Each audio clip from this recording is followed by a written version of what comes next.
We all love Undertale use, but apparently we have no idea what is considered canon and what isn't. I mean, look at Underfell Sans. In the fandom stories, he is written as a sadistic jerk who gets off by the slightest thing, while Canon Underfell Sans, from the creator, fella, writes him completely different. For example, he dislikes puns, but loves knock-knock jokes. In the Canon Underfell lore, he thinks highly about what looks cool and intimidating, which is why he wears a too hot sweater, which he considered as too hot for himself, which is why he wears short pants to cool himself down. But why is he dressing so cool for? The answer for that is that he wants to be considered as the cooler older brother in front of everyone in the underground. What is the relationship between Underfell Papyrus and Underfell Sans? In my last video I told you that Papyrus really wants to be seen as cool. But what I didn't tell you is that Sans also wants to be seen as a cool motherfucker. To be more specific, the coolest motherfucker on the ground. This results in a coolness battle against these brothers. These battles aren't in any way violent or sarcastic due to the fact that these two don't hate each other. In fact, they really care for each other. And before you ask, no, I don't mean it in a Jaime Lannister and Cersei Lannister way, where I need to get my banjo and start singing the song Sweet Home Alabama.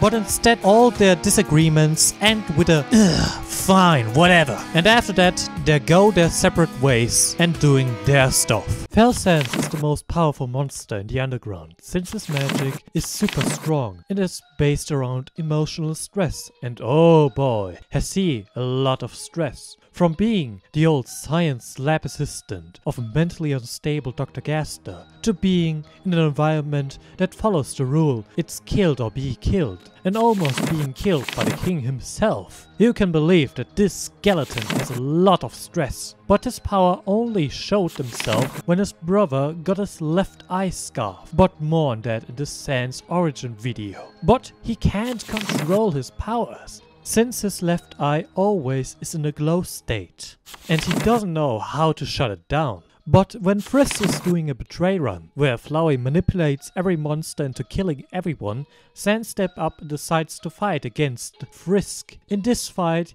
he even opens his mouth and uses all of his magical abilities. But since he wants to flex with his power, he does control his magical flow to keep his 5 golden rings on his hand. Anyways, Fell Sans got the drip. This drip was based by this Animal Crossing character, and his shoes are actually based around classic Nike shoes. He also liked the squeak sound that the shoes are making, since it annoys everyone around him. Fell Sans also got his jacket from Grilby, since Sans was able to make Grilby laugh. But anyways, these were all the canon facts I could find. If you liked this Underfell video, please check out my other Underfell videos, which are depicted right here. So, goodbye for now.